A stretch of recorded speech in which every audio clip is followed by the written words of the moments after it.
not a new halfback partnership, is it? Because they played 55 games together in the NRL as 6 and 7 for Canberra, and had a winning record as well in that time. Not like won loads more than they lost, but had a winning record.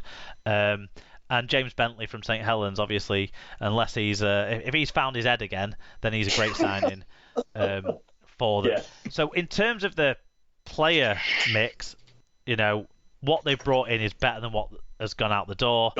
And they've got lots of good young players. I still think fifth, though,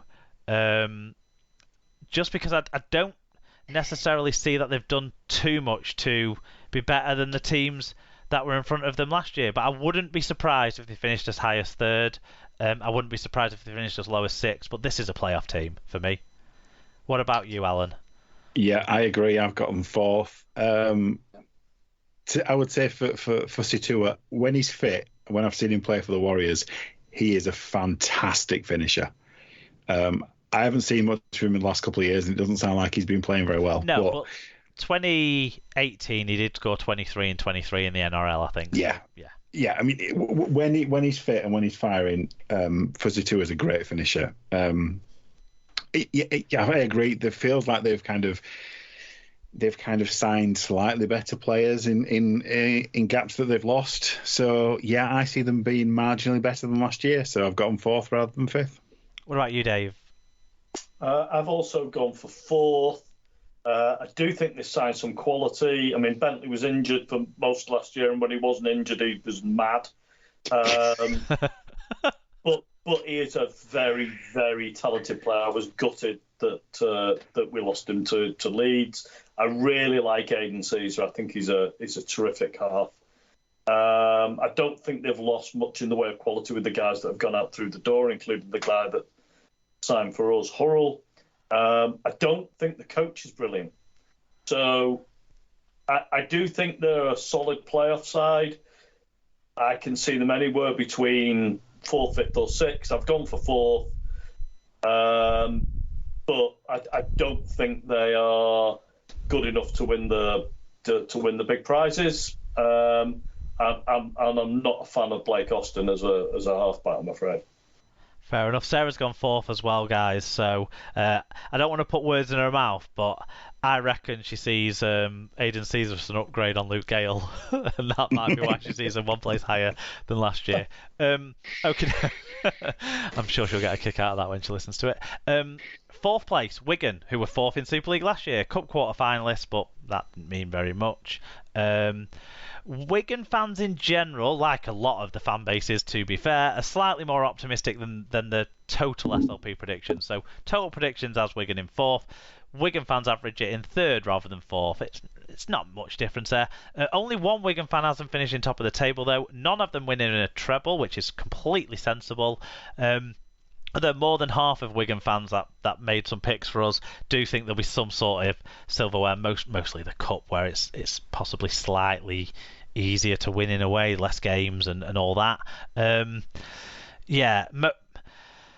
Most Wigan fans, me included, just expect / hope for Wigan to be better and score more tries than last year. Jenny Slater, John Cass, Dave Lawrenson, White Pie and Barney, they all made comments in this vein about, I just hope that we're more entertaining to watch, or I just hope that we score some more tries, that sort of stuff. A couple of more rounded out opinions from Wigan fans. Sean Lawless expects some commitment, tenacity and some pure old shithousery like the good old days under Madge and Wayne. A new Wigan that plays with passion and a team to be proud of once again. And Matt Speakman expects improvement and playing more like a team. Hopefully a cup run and comfortably in the playoffs. I'd call out that playing like a team thing. I think Wigan played like a team so well last year without the ball. With the ball, our main loss has hopefully taken the ball that he needed for himself with him.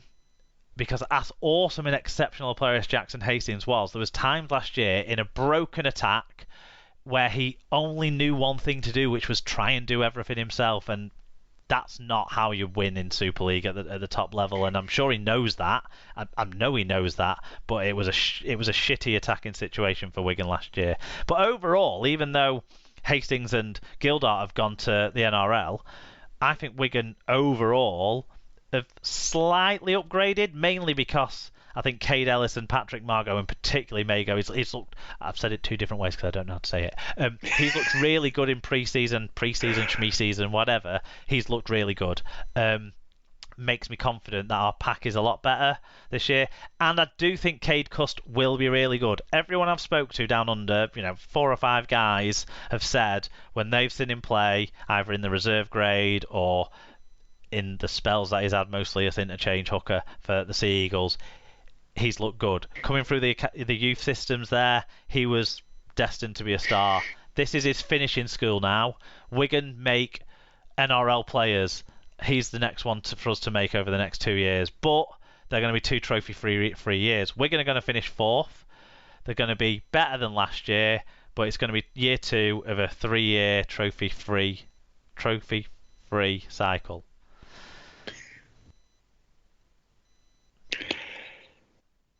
That's my view on Wigan this year. Fair enough. Sarah's got us finishing 3rd. Love you, Sarah. Excellent stuff. What about you guys? Alan, let's go to you first. I've got you finishing 5th. I think you're still strongly in transition. I think new coaching setup, new off-field stuff, replacing systems that you obviously felt were broken internally. I disagree. I think you're weaker in terms of squad than you were last year. I think you can't lose an international quality centre. True. Replace him with a championship quality centre. I agree. Yeah. Yeah, you've definitely lost something there, but you know that. I think you'll be setting the kind of the benchmark for and the kind of the foundations for winning something in a couple of years. But yeah, I have you on the edge of the playoffs in 5th. What about you, David? I also predicted 5th. I could easily see Wigan finish as high as 3rd or as low as 6th. I think the coaching setup's really interesting. I'm imagining that Jabba the Hutt's going to be back in charge properly, really, not Pete. And I'm not sure that Wigan fans will get what they want with that sort of style of one-move rugby again. I think he'll certainly... Wigan threw more passes than any other team under Wayne, but, people didn't actually see the truth somehow. I don't understand why. It was Wigan fans, really, that didn't like the way... Oh, yeah. No, I agree. Yeah, it was because we threw... Because what we did is we threw aimless passes rather than actually, like, your side... under the previous coach, under Holbrook, where you'd just click your fingers and everyone would know what the move was and run into a passing pattern and deliver, which is brilliant to watch. Wigan didn't do that. They threw the ball a lot, but then was like, but can George do something? Can he? And that was not as good to watch. But you're right. Wayne isn't in charge. Pete's the coach, the head coach, but he is really, isn't he? Wayne is the strong influence. Sean Wayne tells the physios how to do a massage, so I don't think Pete's going to get much freedom of movement when it comes to picking the team and deciding how it's going to get coached. But anyway, I think Wigan will continue to rebuild. I'm yet to be convinced that they're going to be better than last year. I've got them around the sort of same. But, let's see how some of these guys go, some of these new guys that they've brought in. I suppose one thing as well for Wigan is really they could have 2 new signings in a way compared to last year if Jay Field, finds his place with Wigan. It's uncertain if he will yet. Actually, he might be a player that Toulouse might want to try and take a punt on, but that would depend on the biggest question mark for Wigan this year is will Bevan French be back and be match fit to play a meaningful contribution this year? He's had a torrid time personally, and Wigan have done great by him with that, supporting him whilst he's been down under, looking after his mum. She's now sadly passed away, so really he should be building back into getting to fitness to play for Wigan, and he could be such a difference maker because, how good was he in 2020? Yeah, it was very good.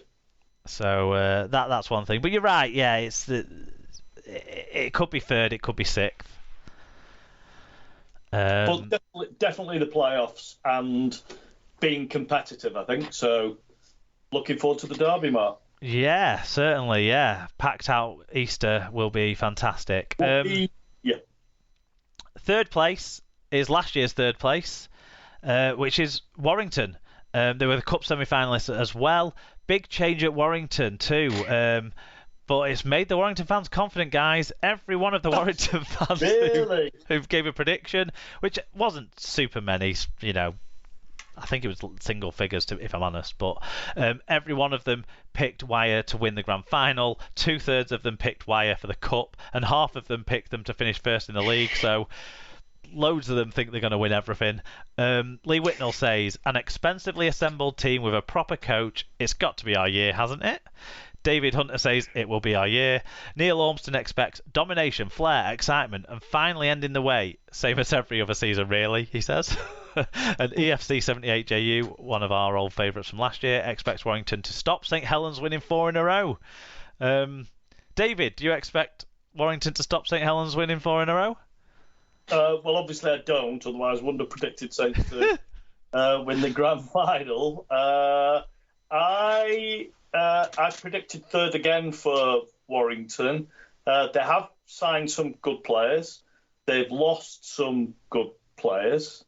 I didn't think the pack was strong enough last year to compete right at the top with Saints and Catalan.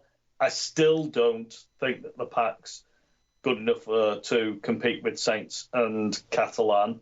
I don't think the coach is brilliant, so I think he's fine. I think he's never won a final. Yeah, I think at Castleford he had an extremely good pack in the season where they won the Shield, the hubcap, and got to the grand final. I think he's a decent coach. I'm not convinced he's brilliant. I don't think he's necessarily the answer that Warrington think he's going to be. So let's see how he goes. I'm not convinced. Well, Sarah's definitely not convinced because she's got Warrington finishing 5th. Alan, where do you have Warrington finishing? I've got him second. I understand the kind of reticence about Powell. I think he's got a great name. Well, what can you say about Powell's, really, generally?